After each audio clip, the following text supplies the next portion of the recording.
خاتون رسول کا بڑا مقام، بڑا مرتبہ ہے. بلکہ میں آپ کو ایک مثال سمجھانا چاہوں گا. نبی پاک صلی اللہ تعالیٰ علیہ وسلم کی قبر کے اندر جو حصہ، زمین کا جو خطہ، جو ٹکڑا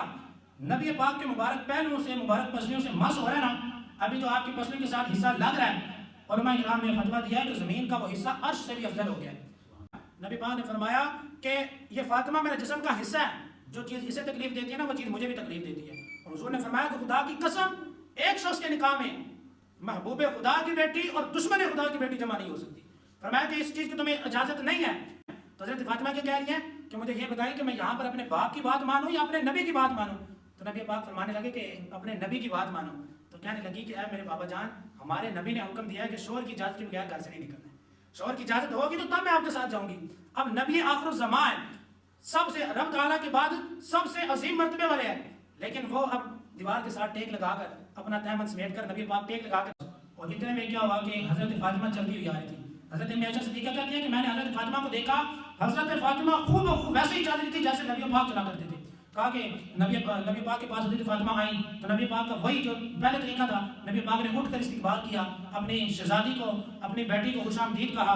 اور پھر نبی پاک نے بٹھایا. اور اس کے بعد نبی پاک صلی اللہ تعالیٰ علیہ وسلم نے اپنی بیٹی سے سرگوشی فرمائی، کان میں کوئی بات بولی. جب کان میں کوئی بات بولی نا تو حضرت فاطمہ پریشان ہو گئی، رونے لگ گئی. تو جب نبی پاک نے دیکھا کہ میری بیٹی تو پریشان ہی ہو گئی ہے، یہ تو رونے لگ گئی ہے، پھر دوبارہ سرگوشی فرمائی، دوبارہ کان میں کوئی بات کہی. تو اب حضرت فاطمہ تو زہرا مسکرانے لگ گئی، اب وہ خوش ہو گئی. جب نبی پاک وہاں سے اٹھ کر چلے گئے نا تو حضرت عائشہ صدیقہ کے دل میں تھوڑی رغبت ہوئی کہ میں نے تو جانوں کہ نبی پاک نے ایسی کون سی بات بولی کہ پہلے حضرت فاطمہ پریشان ہوگی، بعد میں خوش ہوگی. تو حضرت فاطمہ سے پوچھا کہ اللہ کے رسول نے آپ کے ساتھ کیا سرگوشی فرمائی ہے؟ الحمدللہ رب العالمین والصلاة والسلام علی سید الانبیاء والمرسلین، اما بعد فاعوذ باللہ من الشیطان الرجیم، بسم اللہ الرحمن الرحیم. قال اللہ تعالی وتبارک فی القرآن المجید والبرہان الرشید، انما یرید اللہ لیذہب عنکم الرجس اہل البیت ویطہرکم تطہیرا. صدق اللہ العظیم وبلغنا رسولہ النبی الکریم ونحن علی ذلک لمن الشاکرین والشاہدین والحمد للہ رب العالمین. وقال اللہ تعالی فی شان حبیبہ مخبرا وآمرا، ان اللہ وملائکتہ یصلون علی النبی یا ایہا الذین آمنوا صلوا علیہ وسلموا تسلیما. بآواز بلند مل کے پڑھ لیجیے، اللہم صلی علی سیدنا و مولانا محمد وعلی آل سیدنا واصحاب سیدنا و اولاد سیدنا و مولانا محمد مبارک وسلم وصلی علیہ. الصلاة والسلام علیک یا رسول اللہ وعلی آلک و اصحابک یا حبیب اللہ. الصلاة والسلام علیک یا سیدی یا نبی اللہ وعلی آلک و اصحابک یا نور اللہ. بندہ پروردگارم امت احمد نبی، دوست دارم چار یارم تابع اولاد علی، مذہب حنفیہ دارم ملت حضرت خلیل، خاک پائے غوث اعظم زیر سایہ ہر ولی، اور صدیق عکس حسن و جمال محمد از، فاروق ذل جاہ جلال محمد از، عثمان ضیاء شمع کمال محمد از، حیدر بہار باغ خصال محمد از. اور اسلام ما اطاعت خلفاء راشدین، اسلام ما اطاعت خلفاء راشدین، امام محمد و آل محمد از. تمام تعریفیں اللہ تبارک و تعالیٰ کے لیے جو مالک کائنات بھی ہے، خالق شجاعت بھی. اور درود و اسلام نبی آخر الزمان جناب احمد مجتبیٰ حضرت محمد مصطفیٰ صلی اللہ تعالیٰ علیہ وآلہ وسلم کے لیے کہ جن کو اللہ تبارک و تعالیٰ نے اس کائنات کے اندر وما ارسلناک الا رحمتا للعالمین کا تاج پہنا کر بھیجا. اللہ تبارک و تعالیٰ کی حمد و ثنا کے بعد نبی آخر الزمان جناب احمد مجتبیٰ حضرت محمد مصطفیٰ صلی اللہ تعالیٰ علیہ وآلہ وسلم کی بارگاہ مقدسہ کے اندر درود و سلام کا نذرانہ پیش کرنے کے بعد برادران کرام، سامعین کرام، میرے آج کے خطبہ جمعہ کا جو موضوع ہے وہ ہے شان سیدہ کائنات سیدہ فاطمہ الزہرا رضی اللہ تعالی عنہا. سب سے پہلے اللہ تبارک و تعالیٰ کا ہم شکر ادا کرتے ہیں کہ اس نے ہمیں زندگی میں ایک مرتبہ پھر ماہ رمضان المبارک نصیب فرمایا. اور پھر کرم والا کرم دیکھیں کہ ایک تو ماہ رمضان عطا فرمایا اور پھر رمضان کا جمعہ بھی ہمیں نصیب فرما دیا۔ رمضان المبارک کی بہت برکتیں ہیں، اور رمضان کے اندر جمعہ آ جائے تو جو رمضان کا جمعہ ہے اس کی برکتیں پھر مزید بڑھ جاتی ہیں۔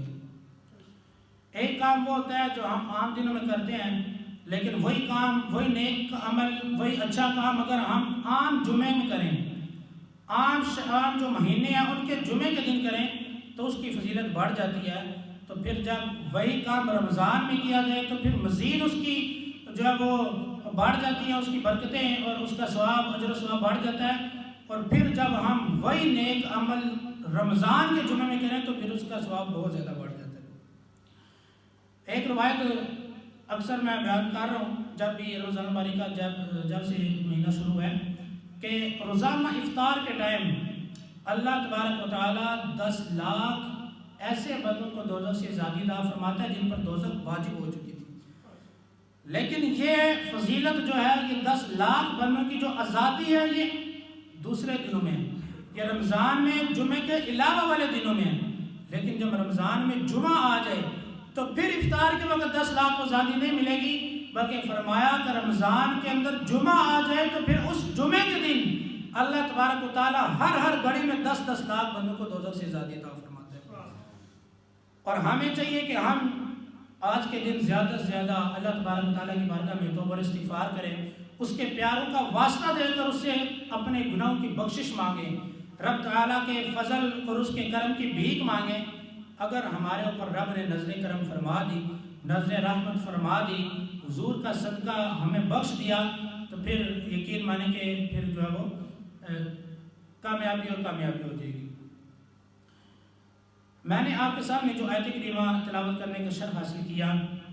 اللہ تبارک و تعالیٰ نے ارشاد فرمایا انما یرید اللہ لیذھب عنکم الرجس اہل البیت ویطہرکم تطہیرا۔ ترجمہ اس کا کچھ یوں ہے کہ اللہ تبارک و تعالیٰ تو یہی چاہتا ہے، اے نبی کے گھر والوں، اے نبی کے گھر والوں، اللہ تو یہی چاہتا ہے کہ تم سے ہر ناپاکی دور کر کے تمہیں خوب ستھرا کر دے۔ دیکھیں کہ اہل بیت کرام کی بہت سارے فضائل اور بہت سارے کمالات ہیں، لیکن صرف یہی فضیلت اگر ہوتی نا، صرف یہ ایک فضیلت یہ آیت کریمہ آیت تطہیر ہی ہوتی تو پھر بھی ان کی بڑی شان اور عظمت ہوتی، لیکن ان کے اس آیت کریمہ کے علاوہ اور بھی بہت ساری شانیں ہیں۔ اب حضرت امی عائشہ صدیقہ رضی اللہ تعالی عنہ، سچے باپ کی سچی بیٹی، حضرت ابوبکر صدیق کی بیٹی صدیقہ، تمام مومنوں کی ماں، ام المؤمنین، اور حضرت محمد مصطفیٰ صلی اللہ تعالیٰ علیہ وآلہ وسلم کی زوجہ محترمہ، آپ فرماتی ہیں کہ ایک مرتبہ نبی پاک صلی اللہ تعالیٰ علیہ وآلہ وسلم صبح کے ٹائم باہر تشریف لے گئے۔ صبح کے ٹائم نبی پاک باہر گئے تو اس ٹائم آپ کے اوپر، یہ حضرت امی عائشہ صدیقہ بتا رہی ہیں کہ نبی پاک صبح کے ٹائم باہر گئے اور آپ کے اوپر سیاہ کلر کی، کالے رنگ کی اون سے بنی ہوئی چادر تھی، کالی کملی جسے ہم کہتے ہیں، اون سے بنی ہوئی سیاہ کلر کی چادر تھی۔ تو آپ ویسے دیکھیں کہ سیاہ، یہ جو بلیک سوٹ ہوتا ہے نا، کالا سوٹ یا کالی چادر، یہ جو بندہ بھی لیتا ہے نا اس کو پیارا لگ جاتا ہے، اس کو وہ جو ہے نا وہ موافی کہا جاتا ہے۔ لیکن آپ ذرا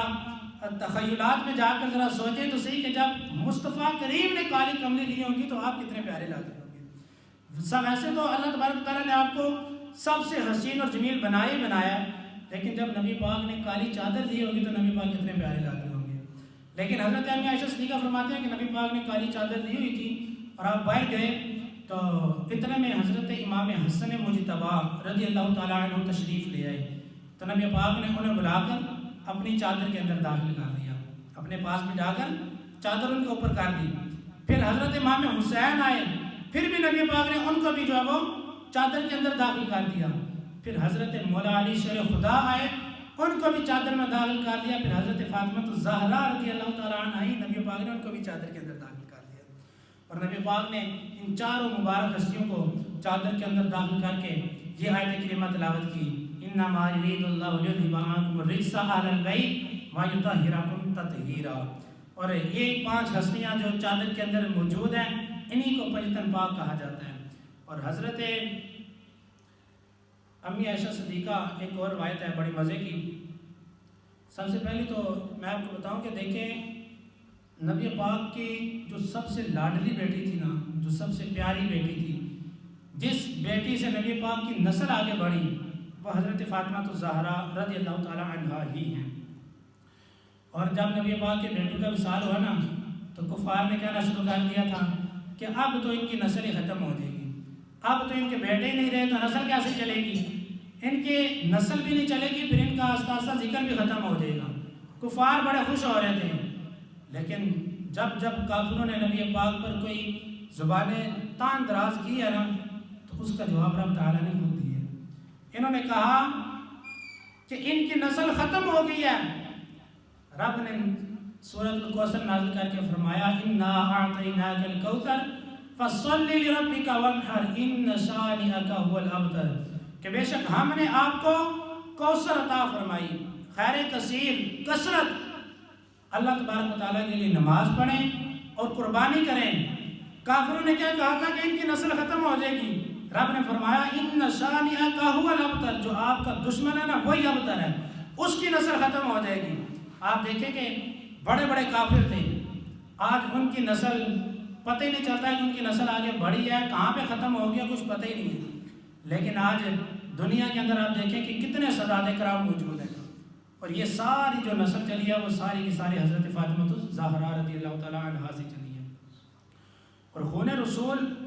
رسول کا بڑا مقام، بڑا مرتبہ ہے۔ بلکہ میں آپ کو ایک مثال سمجھانا چاہوں گا۔ نبی پاک صلی اللہ تعالیٰ علیہ وآلہ وسلم کی قبر کے اندر جو حصہ، زمین کا جو خطہ، جو ٹکڑا نبی پاک کے مبارک پہلوؤں سے، مبارک پسلیوں سے مس ہو رہا ہے نا، ابھی جو آپ کی پسلیوں کے ساتھ حصہ لگ رہا ہے، علماء کرام نے فتویٰ دیا ہے کہ زمین کا وہ حصہ عرش سے بھی افضل ہو گیا ہے۔ کیوں؟ ایک وجہ ہے کہ حضور سے نسبت ہو گیا ہے، حضور کے ساتھ مل گیا ہے، اس وجہ سے وہ عرش سے بھی افضل ہو گیا ہے۔ لیکن میں آپ کو بتاتا چلوں کہ زمین کا وہ خطہ ڈائریکٹ نبی پاک کے جسم سے نہیں ملا ہوا ہے، بیچ میں کپڑے کا فاصلہ موجود ہے، بیچ میں وہ کفن موجود ہے، لیکن اس کے باوجود زمین کا وہ حصہ عرش سے افضل ہو گیا۔ تو جس کے بارے میں نبی پاک خود کہہ دیں کہ یہ میرے جگر کا ٹکڑا ہے، یہ میرے جسم کا حصہ ہے، تو اس فاطمہ الزہرا کا مقام کیا ہوگا۔ اور اسی طرح جنگ احد کے اندر نبی پاک صلی اللہ تعالیٰ علیہ وآلہ وسلم کے مبارک رخسار پر وہ جو ہوتی ہے نا زرہ کے اوپر ایک ٹوپی پہنی جاتی ہے لوہے والی، اس کی کچھ کڑیاں ٹوٹ کے نا نبی پاک کے مبارک چہرے میں جو ہے وہ پیوست ہو گئی۔ تو نبی پاک صلی اللہ تعالیٰ علیہ وآلہ وسلم نے فرمایا کہ کون ہے جو ان کو نکالے گا۔ حضرت سیدنا صدیق اکبر رضی اللہ تعالیٰ عنہ نے سبقت لینے کی کوشش کی، مگر حضرت مالک بن سنان رضی اللہ تعالیٰ عنہ آگے بڑھ گئے اور ان کو یہ شرف مل گیا۔ اب وہ اپنے دانتوں سے نبی پاک کے مبارک رخسار سے وہ کڑیاں نکال رہے ہیں، لیکن وہ نکالتے ہوئے نا ان کا اپنا دان ٹوٹ گیا، اپنا دان ٹوٹا، خون جو ہے وہ نبی پاک کی وہ کڑی لگی تھی تو وہاں سے بھی نکل رہا تھا، اپنا بھی تھوڑا خون نکل آیا۔ تو حضرت مالک بن سنان نے بڑا کمال کا کام کر دیا۔ آپ نے یہ نہیں کہ پیچھے ہو کے منہ سے صاف کرنا شروع کر دیا کہ خون نکل آیا یہ وہ، جو نبی پاک کا خون نکلا تھا نا آپ کے مبارک رخسار سے، حضرت مالک بن سنان نے اس خون کو چوس لیا، اس کو چوس لیا۔ تو پھر جو ہے وہ پیچھے ہو گئے۔ نبی پاک نے یہ نہیں فرمایا کیا مالک تم نے یہ کیا کیا ہے، کسی کا خون پینا تو ناجائز ہی نہیں ہے، خون پینا تو حرام ہے۔ لیکن یاد رکھیں نبی پاک جو ہے نا، نبی پاک ان کو اللہ تبارک و تعالیٰ نے شرعی احکام پر بھی اختیار دیا ہے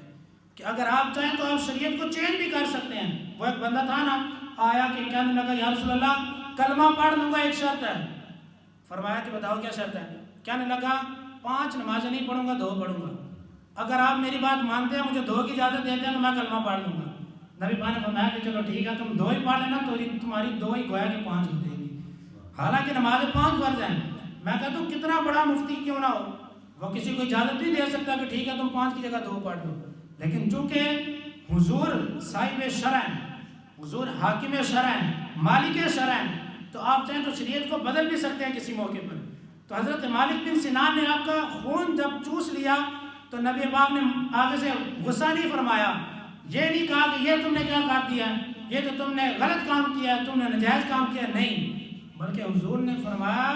کہ جس کے خون میں ہمارا خون شامل ہو جائے اللہ پاک اس پر دوزخ کی آگ کو حرام کر دیتا ہے۔ تو جس کے خون میں حضور کا خون شامل ہو جائے، تھوڑا سا خون جو مالک بن سنان نے چوسا تھا، تھوڑا سا خون، حضور نے فرمایا کہ جس کے خون میں ہمارا خون شامل ہو جائے اللہ پاک دوزخ کی آگ حرام کر دیتا ہے۔ تو جس کی اصل ہی حضور کے خون ہو، جس کی بنیاد ہی حضور کے خون سے ہوئی ہو، تو حضرت فاطمہ الزہرا کا مقام کیا ہوگا؟ حضرت فاطمہ الزہرا رضی اللہ تعالیٰ عنہ کے والد سے حضور نے فرمایا کہ فاطمہ تو بدعۃ منی، فاطمہ میرے جگر کا ٹکڑا ہے اور فاطمہ میرے جسم کا حصہ ہے۔ اور حضور نے فرمایا کہ جو فاطمہ ہے نا یہ انسانی حور ہے۔ دیکھیں حور کے ہم نے پڑھا کہ جنت میں حوریں ملیں گی، بڑی پیاری ہوں گی، بڑی خوبصورت ہوں گی، حسین و جمیل ہوں گی۔ تو حضور نے فرمایا کہ دنیا کے اندر انسانوں میں یہ فاطمہ حور ہے۔ اور حضرت فاطمہ الزہرا رضی اللہ تعالیٰ عنہ حضور سے بہت محبت کرتی تھی اور حضور بھی اپنی بیٹی سے بہت محبت کیا کرتے تھے۔ جب حضرت فاطمہ الزہرا رضی اللہ تعالیٰ عنہ آتی تو نبی پاک اپنی جگہ سے اٹھ کر آپ کا استقبال کرتے، حالانکہ باپ ہے، ہمیں حکم کیا ہے، بیٹیوں کا حکم کیا ہے کہ جب باپ آئے تو بیٹی اٹھ کے استقبال کرے۔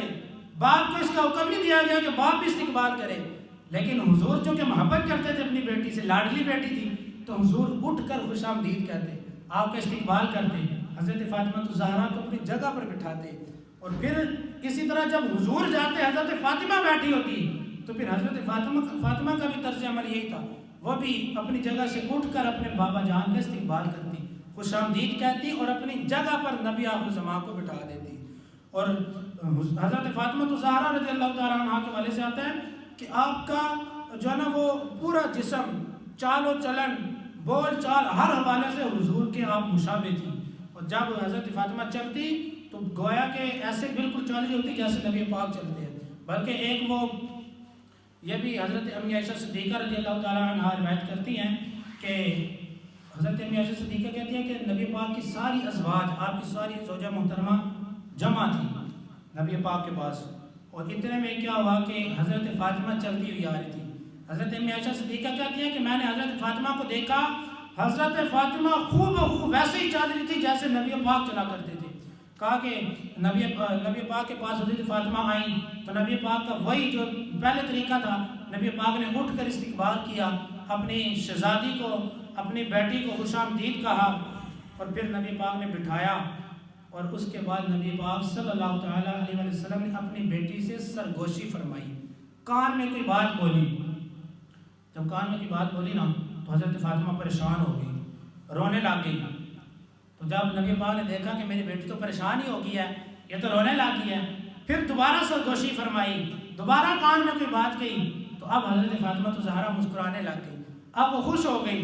جب نبی پاک وہاں سے اٹھ کر چلے گئے نا تو حضرت امی عائشہ صدیقہ کے دل میں تھوڑی رغبت ہوئی کہ میں بھی تو جانوں کہ نبی پاک نے ایسی کون سی بات بولی کہ پہلے حضرت فاطمہ پریشان ہوگی بعد میں خوش ہوگی۔ تو حضرت فاطمہ سے پوچھا کہ اللہ کے رسول نے آپ کے ساتھ کیا سرگوشی فرمائی ہے؟ تو حضرت فاطمہ کہنے لگی کہ میں اپنے بابا کا راز فاش نہیں کرتی، میں نہیں بتاؤں گی، اگر انہوں نے بتانا ہوتا تو وہ خود ہی سب کے سامنے اونچی بات سے بتا دیتے، میں اپنے بابا جان کا راز فاش نہیں کروں گی۔ تو وہ حضرت امی عائشہ صدیقہ خاموش ہو گئی، لیکن جب نبی پاک کا دنیا سے ظاہری وصال ہو گیا تو پھر اس ٹائم حضرت امی عائشہ صدیقہ نے حضرت فاطمہ سے کہا کہ تمہارے اوپر جو میرا حق ہے میں تمہیں اس کا واسطہ دے کر پوچھتی ہوں کہ مجھے بتاؤ کہ اس ٹائم نبی پاک نے تم سے کیا کہا تھا۔ دیکھیں کہ پرانی بات بھی یاد رکھی اور یہ ذہن میں رکھا کہ کبھی موقع ملا تو دوبارہ پوچھنے کی کوشش کریں گے۔ تو حضرت فاطمہ الزہرا رضی اللہ تعالیٰ عنہ نے فرمایا کہ ٹھیک ہے میں اب آپ کو بتا دیتی ہوں۔ حضرت فاطمہ فرمانے لگی کہ جب نبی پاک نے پہلے میرے ساتھ سرگوشی فرمائی تھی نا تو نبی پاک نے فرمایا تھا کہ فاطمہ ہر سال جبریل امین میرے ساتھ قرآن پاک کا 1 مرتبہ دور فرمایا کرتے تھے۔ دور ہوتا ہے منزل سننا، قرآن پاک سننا سنانا، ٹھیک ہے؟ تو فرمایا کہ جبریل امین میرے ساتھ ہر سال 1 مرتبہ دور فرماتے تھے، لیکن اس سال جبریل امین نے 2 مرتبہ دور فرمایا، تو مجھے ایسا لگتا ہے کہ میرا آخری وقت قریب ہے۔ تو کہا کہ جب نبی پاک نے یہ بتایا تو میں رونے لگی، میں پریشان ہو گئی۔ تو پھر جب نبی پاک نے میری حالت دیکھی تو دوبارہ سرگوشی فرمائی، اور پھر دوبارہ سرگوشی فرما کر کیا بتایا، لوگ کہتے ہیں کہ نبی پاک کو غیب کا علم نہیں ہے، لوگ کہتے ہیں نبی دیوار کے پیچھے کا علم نہیں جانتے، لیکن مصطفیٰ کریم نے اس ٹائم کیا بتایا؟ حضرت فاطمہ کہنے لگی کہ میرے نبی نے مجھے بتایا، کیا فاطمہ کیا تم اس بات پر خوش نہیں ہو کہ میرے جانے کے بعد اہل بیت کرام میں سے جو سب سے پہلے مجھ سے ملے گا وہ تم ہی ہوگی، سب سے پہلے تم نے مجھ سے آ کر ملنا ہے۔ یعنی گویا کہ اپنی وفات کی خبر بھی بتا دی اور حضرت فاطمہ الزہرا کی وفات کی خبر بھی نبی پاک نے دے دی۔ تو حضرت فاطمہ الزہرا نے ہمیں یہ بتا دیا، اور پھر جو ہے نا نبی پاک کی وصال کے تقریباً 6 ماہ کے بعد ہی حضرت فاطمہ الزہرا رضی اللہ تعالی عنہا کا وصال ہو گیا تھا، اور نبی پاک نے جو خبر دی تھی وہ بالکل 100% جو ہے وہ سچ ہو گئی۔ اسی طرح آپ آگے چلیں تو نبی پاک صلی اللہ تعالیٰ علیہ وآلہ وسلم نے جب اپنی بیٹی کا نکاح حضرت مولا علی شیر خدا سے کیا نا، دیکھیں شریعت نے اجازت دی ہے، فَانْكِحُوا مَا طَابَ لَكُم مِّنَ النِّسَاءِ مَثْنَىٰ وَثُلَاثَ وَرُبَاعَ، کہ تم جس سے چاہو نکاح کرو، 2 شادیاں کرو، 3 کرو، 4 کرو۔ دنیا کے اندر ہر مرد کو شریعت نے اجازت دی ہے کہ وہ 4 شادیاں کر سکتا ہے اگر وہ برابری کر سکتا ہے، اگر وہ حقوق پورے کر سکتا ہے، صاحب استطاعت ہے تو۔ لیکن مولا علی شیر خدا کرم اللہ تعالیٰ وجہ الکریم جب آپ کے نکاح میں حضرت فاطمہ الزہرا آئی نا، تو ایک مرتبہ حضرت مولا علی نے ابو جہل کی بیٹی کے لیے جو نکاح کا پیغام بھیجا،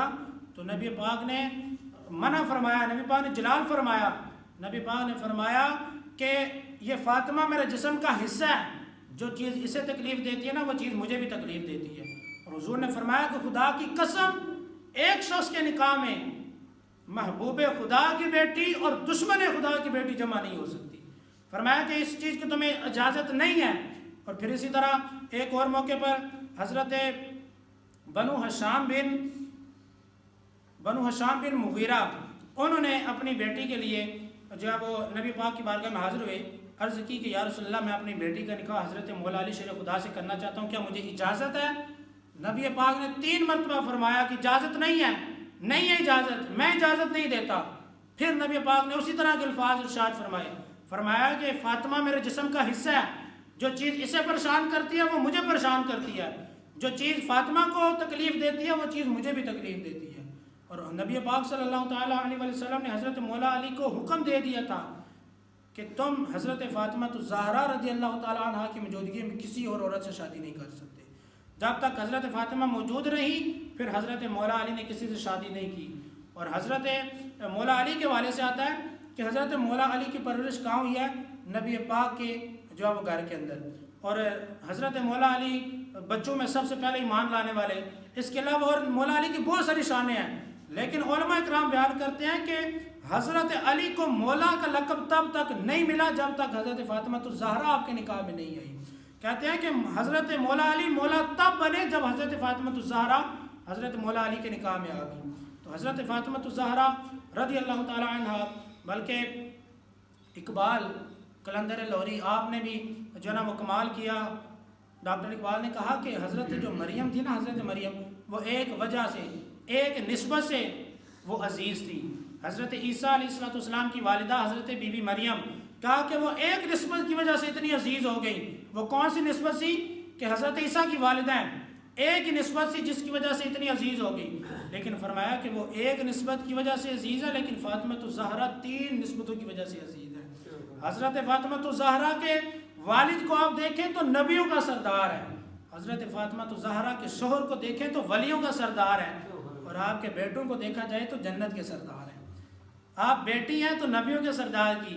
آپ زوجہ ہیں تو ولیوں کے سردار کی، اور ماں ہیں تو جنت کے سرداروں کی۔ وہ شاعر نے اسی لیے کہا کہ نبی کے گھر کی ہاں عزت نبی سے سنتے ہیں، حضرت فاطمہ الزہرا کے والے سے، کہ نبی کے گھر کی ہاں عزت نبی سے سنتے ہیں،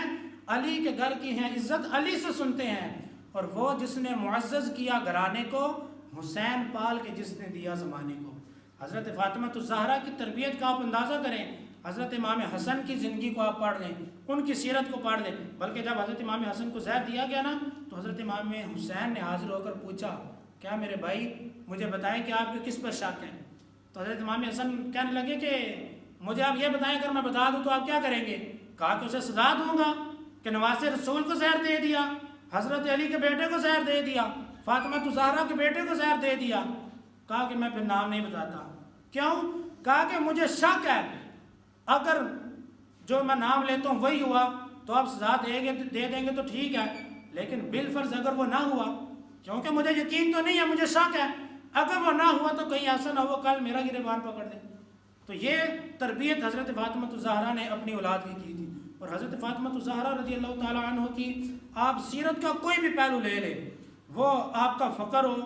وہ جو ہے نا وہ شور کی فرما برداری ہو، وہ شریعت مطہرہ کی پاسداری ہو، وہ نبی سے محبت ہو، وہ اولاد کی تربیت ہو، کوئی بھی آپ لے لیں موضوع، کوئی بھی پہلو لے لیں، حضرت فاطمہ الزہرا آپ کو نمایاں نظر آئے گی. اور بلکہ ایک قول کے مطابق حضرت فاطمہ الزہرا حضرت امی عائشہ صدیقہ اور حضرت خدیجہ الکبریٰ سے بھی افضل ہے. اور حضرت فاطمہ الزہرا رضی اللہ تعالیٰ عنہ، بلکہ میں آپ کو ایک واقعہ سناؤں گا، مجھے یاد آ گیا. آج پتہ کیا ہوتا ہے، ہماری بیٹیاں جب ان کی شادی ہوتی ہے نا تو پھر دیکھیں شریعت نے حکم دیا ہے کہ عورت کے اوپر، لڑکی کے اوپر سب سے پہلا حق اس کے والدین کا ہے. لیکن جب اس کی شادی ہوگی پھر اس کے اوپر سب سے پہلا حق اس کے شوہر کا ہوگا، پھر اس کے والدین دوسرے نمبر پر چلے جائیں گے. تو لیکن ہمارے اندر تھوڑی سی کمزوری ہے کہ جب ہماری بیٹی کسی کے گھر جاتی ہے نا تو پھر ہم یہی سمجھ رہے ہوتے ہیں کہ شاید ابھی بھی میری بیٹی کے اوپر سب سے پہلا حق میرا ہے. لیکن جب کسی کی بیٹی ہمارے گھر میں آ جاتی ہے نا تو پھر ہم یہ کہہ رہے ہوتے ہیں کہ سب سے پہلا حق شوہر کا ہے. تو اس لیے ہمیں تھوڑا سوچنا چاہیے. واقعہ بھی میں آپ کو سناتا ہوں کہ حضرت فاطمہ الزہرا کی سیرت سے ہمیں کیا پتہ چلتا ہے. ایک مرتبہ کیا ہوا، نبی پاک صلی اللہ تعالیٰ علیہ وآلہ وسلم جو خود صاحب شرع ہے، جن کو خود شریعت کے احکامات بدلنے پر اختیار ہے، وہ اپنی بیٹی کے گھر چلے گئے اور کہا کہ فاطمہ چلو میں تمہیں لینے آیا ہوں، میں تمہیں لینے آیا ہوں. اب آج کل کی کوئی بیٹی ہوتی تو وہ فوراً بیگ پیک کرتی اور ساتھ اپنے ابو کے چلی جاتی. لیکن حضرت فاطمہ الزہرا کہنے لگی کہ مجھے یہ بتائیں کہ میں اپنے باپ کی بات مانوں کہ اپنے نبی کی بات مانوں. بیٹی نبی کی ہے اور نبی پاک خود گئے ہیں لینے کے لیے کہ فاطمہ میں تمہیں لینے آیا ہوں. تو حضرت فاطمہ کیا کہہ رہی ہیں کہ مجھے یہ بتائیں کہ میں یہاں پر اپنے باپ کی بات مانوں یا اپنے نبی کی بات مانوں.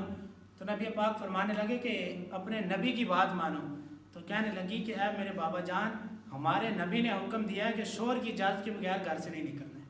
شوہر کی اجازت ہوگی تو تب میں آپ کے ساتھ جاؤں گی. اب نبی آخر الزمان ہے،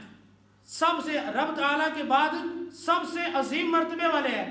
لیکن وہ اب دیوار کے ساتھ ٹیک لگا کر اپنا تیمن سمیٹ کر نبی پاک ٹیک لگا کر دیوار کے ساتھ بیٹھ گئے ہیں. کیوں؟ کہ حضرت علی کا انتظار کر رہے ہیں. حضرت علی آئیں گے، اپنی زوجہ کو جب اجازت دیں گے تو پھر میں اپنی بیٹی کو لے کے جاؤں گا. تو حضرت علی جب آئے تو حضرت علی کہتے ہیں مجھے تو رب نے خبر ہی نہ ہونے دی، لیکن جب میں آیا تو دیکھا تو میں نے کہا یا رسول اللہ آپ اس طرح. تو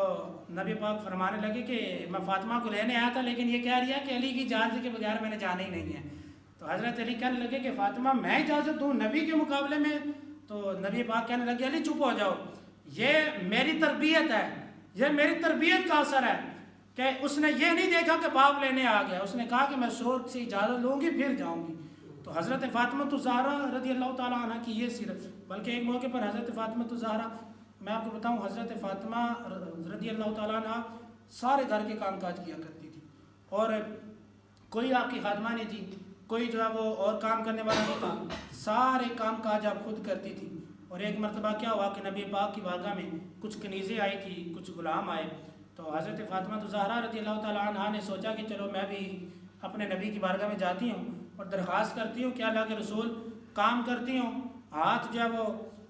تھوڑی ان کی حالت غیر ہو جاتی ہے، تھوڑی تھکاوٹ زیادہ ہو جاتی ہے، تو اگر مجھے جو ہے وہ کوئی کنیز کوئی خادمہ مل جائے تو آسانی ہو جائے گی. کہتے ہیں کہ حضرت فاطمہ گئیں لیکن نبی پاک صحابہ کرام کے ساتھ جو ہے وہ مصروف تھے.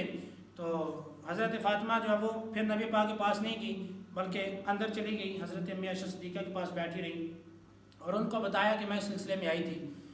تو جب انہوں نے دیکھا کہ ٹائم تھوڑا زیادہ ہو گیا ہے تو نبی پاک مصروف ہیں تو حضرت فاطمہ الزہرا بات کیے بغیر ہی واپس آ گئی. لیکن جب نبی پاک جب وہ آپ فارغ ہوئے تو آپ جب اندر گئے، حضرت امی عائشہ صدیقہ نے بتایا کہ آپ کی شہزادی آئی تھی اور یہ انہوں نے کہا کہ میں اس وجہ سے آئی تھی. تو نبی پاک جو ہے وہ اپنی بیٹی کے گھر گئے، حالانکہ دیر ہو گئی تھی، کافی رات کا ٹائم ہو چکا تھا، لیکن چونکہ اپنی بیٹی سے محبت کرتے تھے، اپنی شہزادی سے جو ہے وہ بہت کمال درجے کی محبت کرتے تھے، تو نبی پاک اپنی بیٹی کے گھر چلے گئے اور جا کر پوچھا فاطمہ کی کیا وجہ ہے. تو عرض کی کہ اللہ کے رسول یہ معاملہ کام کاج کرتی ہوں، چکی چلاتی ہوں، سارا کچھ کرتی ہوں، تو اگر کوئی خادمہ مل جاتی تو چلو آسانی ہو جاتی۔ تو نبی پاک نے فرمایا کہ خادمہ تو بھی نہیں ہے، لیکن تمہیں ایک وظیفہ نہ بتا دوں، اگر تم وہ وظیفہ کرو تو تمہاری ساری تھکاوٹ دور ہو جائے، اگر تم کام کرتے ہوئے وظیفہ کرو تو تمہیں تھکاوٹ ہی نہ ہو۔ تو حضرت فاطمہ عرض کرنے لگی کہ یا رسول اللہ مجھے ضرور بتائیں۔ تو نبی پاک نے پھر ان کو تسبیح فاطمہ بتائی، کہا کہ 33 مرتبہ سبحان اللہ، 33 مرتبہ الحمدللہ، اور 34 مرتبہ آپ نے اللہ اکبر پڑھنا ہے۔ انشاءاللہ یہ تم تسبیح فاطمہ، اس کو اسی لیے تسبیح فاطمہ کہا جاتا ہے کہ یہ نبی پاک نے تسبیح حضرت فاطمہ کو عطا فرمائی تھی، تو یہ کرو گی تو تمہیں تھکاوٹ وغیرہ نہیں ہوا کرے گی۔ اور مولا علی کہتے ہیں کہ میں سن رہا تھا جب نبی پاک نے حضرت فاطمہ کو یہ وظیفہ بتایا نا، پھر اس کے بعد سے لے کر میری کوئی رات بھی ایسی نہیں گزری کہ میں نے سونے سے پہلے یہ وظیفہ نہ پڑھا ہو۔ یہ وظیفہ اتنا پاورفل تھا کہ مولا علی کہتے ہیں کہ میں نے بھی اس پر عمل کرنا شروع کر دیا کہ مجھے بھی کوئی تھکاوٹ، کوئی سستی وغیرہ نہ ہو۔ تو علماء کرام بیان کرتے ہیں کہ روزانہ سونے سے پہلے یہ وظیفہ آپ پڑھ لیں، بلکہ ایسا بھی ہوگا کہ جب آپ سونے سے پہلے یہ وظیفہ پڑھیں گے نا تو آپ کو نیند آ جائے گی، کیونکہ اس وظیفے کی بڑی پاور ہے، اس وظیفے کی جو بڑی فضیلت ہے۔ تو تمہیں جب نیند آ جائے گی، لیکن اگر تم نیند کو کنٹرول کر کے اس وظیفے کو پورا کر لو گے تو تمہاری ساری مشکل، تمہاری پریشانی، تمہاری سارے دن کی تھکاوٹ جو ہے وہ دور ہو جائے گی۔ تو حضرت فاطمہ الزہرا رضی اللہ تعالی عنہ، ایک اور موقع واقعہ میں آپ کو سناتا ہوں کہ حضرت فاطمہ الزہرا رضی اللہ تعالی عنہ بستر پر تھی، بیمار تھی، تو حضرت مولا علی اپنی زوجہ سے، حضرت فاطمہ سے کہنے لگے کہ فاطمہ تم نے کبھی بھی مجھ سے کوئی خواہش نہیں ظاہر کی، تم نے کبھی کچھ کھانے کی خواہش کا اظہار نہیں کیا، کبھی کچھ میرے سے مانگا نہیں ہے، آج اگر تمہارے دل میں کچھ ہے تو مجھے بتاؤ تاکہ میں کچھ نہ کچھ تو کر سکوں۔ تو حضرت فاطمہ کہنے لگی کہ اے علی، اگر ایک انار مل جائے نا، آج انار کھانے کو بڑا جی چاہ رہا ہے، اگر انار مل جائے تو مطلب ہے کہ دل کی خواہش پوری ہو جائے گی۔ تو حضرت علی جو وہ انار لینے کے لیے چلے گی، حضرت علی کہتے ہیں کہ میرے جیب کے اندر جو ہے نا وہ ایک ہی درہم تھا، تو میں نے اس کا انار لیا، واپس آ رہا تھا کہ آج اپنی جو ہے وہ زوجہ کو انار پیش کروں گا، آج پہلی دفعہ اس نے میرے سے کوئی خواہش ظاہر کی ہے۔ تو لیکن کیا ہے، حضرت علی کہتے ہیں کہ میں آ رہا تھا تو رستے میں ایک بندہ مجھے مل گیا، بڑا غریب تھا، اور اس کے چہرے سے پتہ چاہ رہا تھا کہ پتہ نہیں کتنے دنوں سے اس نے کچھ کھایا ہی نہیں ہے۔ کہتے ہیں کہ وہ مجھ سے اللہ کے نام پر مانگنے لگا کہ تمہارے پاس مولا علی آج پاس کچھ ہے تو مجھے دے دے۔ تو حضرت علی کہتے ہیں کہ میری جیب میں تو ایک ہی درہم تھا اور اس کا میں نے انار خرید لیا، اب تو میرے پاس اور کچھ نہیں تھا۔ کہا کہ اس کے چہرے کو جب میں نے دیکھا نا تو مجھے محسوس ہوا کہ یہ واقعی کئی دنوں سے بھوکا ہے۔ کہتے ہیں وہ انار جو میں نے اپنی بیگم کے لیے لیا تھا، اپنی زوجہ کے لیے لیا تھا، وہی انار میں نے اس فقیر کو دے دیا۔ کہتے ہیں اب انار تو صدقہ کر دیا، گیا بھی اپنی بیگم کے لیے انار لینے تھا، لیکن کہتے ہیں کہ جب میں گھر آیا نا تو میں بڑا ڈر رہا تھا کہ اب فاطمہ مجھ سے کیا کہیں گی۔ کہتے ہیں میں نے لڑکھڑاتے ہوئے پاؤں جب قدم گھر کے اندر رکھے نا تو حضرت فاطمہ کہنے لگی علی مال اللہ کی راہ میں دے آئے ہو۔ حضرت علی حیران ہو گئے کہ میں نے تو نہیں بتایا۔ تو حضرت فاطمہ کہنے لگی کہ مجھے پتہ ہے کہ علی کسی کے ساتھ بے وفائی نہیں کر سکتا، میرا ذہن یہ کہتا ہے کہ ہو سکتا ہے آپ نے پھل خریدا ہو، انار خرید لیا ہو، لیکن کوئی مانگنے والا آ گیا ہو تو آپ نے اس کو دے دیا۔ لیکن آپ نے پھر آگے سے فرمایا کہ اے علی، جو انار کھانے سے مجھے خوشی ہوتی نا، اس سے زیادہ خوشی مجھے اب ہوئی ہے کہ آپ نے وہ ایک انار بھی اللہ کی راہ میں دے دیا۔ کس قدر آپ دیکھیں کہ تربیت دیکھیں کہ حضرت نبی پاک کی جو ہے نا وہ لاڈلی بیٹی، لیکن اس کے باوجود فقر کی زندگی گزاری، کئی موقع ایسے آئے کہ 3 دن تک کھانے ہی نہیں کھایا۔ بلکہ مجھے وہ ایک روایت کا مفہوم یاد آ رہا ہے، ایک موقع پر گوشت آیا تو نبی پاک نے حضرت عائشہ صدیقہ کو فرمایا کہ عائشہ گوشت کا شوربہ تھوڑا زیادہ رکھنا۔ تو حضرت عائشہ صدیقہ نے پوچھا کہ اللہ کے رسول کیا وجہ ہے؟ تو نبی پاک فرمانے لگے کہ ہم نے 2 دن سے کچھ نہیں کھایا، لیکن میری بیٹی نے 4 دن سے کچھ نہیں کھایا، تو آج اگر کچھ آیا تو میری بیٹی کے گھر میں تھوڑا چلا جائے۔ تو حضرت فاطمہ الزہرا رضی اللہ تعالیٰ عنہ کی سیرت جو ہے وہ جس پہلو سے بھی دیکھا جائے بہت نمایاں نظر آتی ہے۔ اور آخر میں جب آپ بستر علالت پر تھی، جب آپ وصال سے پہلے بیمار تھی، تو اس ٹائم حضرت ابوبکر صدیق کی زوجہ حضرت اسماء بنت امیس وہ جو ہے وہ آپ کی خدمت کیا کرتی تھی، آپ کے برتن وغیرہ دھوتی، گھر کے کام کاج چکی سارا کچھ کرتی۔ تو حضرت فاطمہ الزہرا نے دیکھے آخری وقت ہے بیماری کی حالت میں، اس ٹائم بھی کہا کہ اے اسماء میری ایک درخواست ہے، جب میری وفات ہو جائے نا تو میرے جنازے کے ٹائم اور تدفین کے ٹائم پردے کا خیال کرنا، پردے کا خیال کرنا، دیکھیں کہ نبی کی بیٹیاں ہیں، ان سے پاک ہستی کوئی نہیں ہو سکتی، لیکن زندگی میں بھی انہوں نے پردے کا خیال کیا، اور جب آخری وقت آ رہا ہے تو پھر بھی کیا جو ہے نا وہ عرض کر رہی ہیں، کیا فرما رہی ہیں کہ جب میں اس دنیا سے جاؤں تو تدفین کے وقت اور جنازہ لے جانے کے وقت جو ہے وہ میرے پردے کا خیال کرنا کہ کسی غیر محرم کی نظر نہ پڑ جائے۔ تو حضرت اسماء کہنے لگی کہ میں نے ایک جگہ دیکھا تھا کہ وہ لوگ جو ہے وہ جنازے کے اوپر، جسم کے اوپر جو ہے نا وہ درخت کی ٹہنیاں رکھ کے اس کے اوپر کپڑا ڈال دیتے تھے، ٹھیک ہے، جیسے ہماری بھی چارپائی کے اوپر وہ بنا ہوا ہے نا، تو اسی طرح انہوں نے فرمایا کہ وہ درخت کی ٹہنیاں رکھ کے اس کے اوپر کپڑا ڈال دیتے تھے، جس سے جسم کی حیت نہیں جو ہے نا وہ واضح ہوتی تھی۔ تو حضرت اسماء بنت امیس نے پھر جو ہے نا وہ کھجور کی ٹہنیاں منگوائیں، ان کو رکھ کر ان کے اوپر کپڑا رکھ کر دکھایا کہ یہ دیکھیں یہ آپ کو پسند ہے، اگر آپ کہیں تو اس طرح کر لیں گے آپ کے بعد۔ تو حضرت فاطمہ الزہرا رضی اللہ تعالیٰ عنہ نے پسند کیا، کہا کہ ٹھیک ہے، اور حضرت فاطمہ الزہرا کا جنازہ بھی رات کے ٹائم پڑھایا گیا تھا، اور اس کی وجہ یہی تھی کہ پردے کے لیے آپ نے حکم دیا تھا، اور ایک قول کے مطابق حضرت علی نے آپ کا جنازہ پڑھایا، لیکن اصح ترین قول یہ ہے کہ حضرت ابوبکر صدیق رضی اللہ تعالیٰ عنہ نے حضرت فاطمہ الزہرا کا جنازہ پڑھایا تھا۔ اور جب حضرت فاطمہ الزہرا اس دنیا سے گئیں اس ٹائم آپ کی عمر مبارک 28 سال تھی، دیکھیں کہ بالکل 28 سال نوجوانی کی عمر، اس ٹائم حضرت فاطمہ الزہرا کا اس دنیا سے جو ہے وہ رخصتی کا ٹائم ہوا۔ اور حضرت فاطمہ الزہرا کی سیرت ہمیں چاہیے کہ ہم اپنے گھر کی عورتوں کو، اپنی بچیوں کو، اپنی بہنوں کو جو ہے وہ گھر کی جتنی بھی عورتیں ان سب کو حضرت فاطمہ الزہرا کی سیرت پڑھ کے سنائیں۔ دیکھیں کہ دو جملے ایسے ہیں کہ جس نے امت مسلمہ کو بہت زیادہ جو ہے نا گناہوں کی طرف دھکیل دیا، ان میں سے ایک جملہ کیا ہے کہ پردہ جو ہے نا پردہ وہ آنکھوں کا ہوتا ہے، اگر پردہ آنکھوں کا ہوتا نا تو حضرت فاطمہ الزہرا سے پاک ہستی کوئی نہیں ہے اس دنیا میں، انہوں نے بھی پردہ کیا ہے، وہ بھی کہہ سکتی تھی کہ آنکھوں کا پردہ ہے، لیکن انہوں نے بھی پردے کا اتنا زیادہ اہتمام کیا کہ آپ دیکھیں کہ وصال کے ٹائم بھی انہوں نے کہا کہ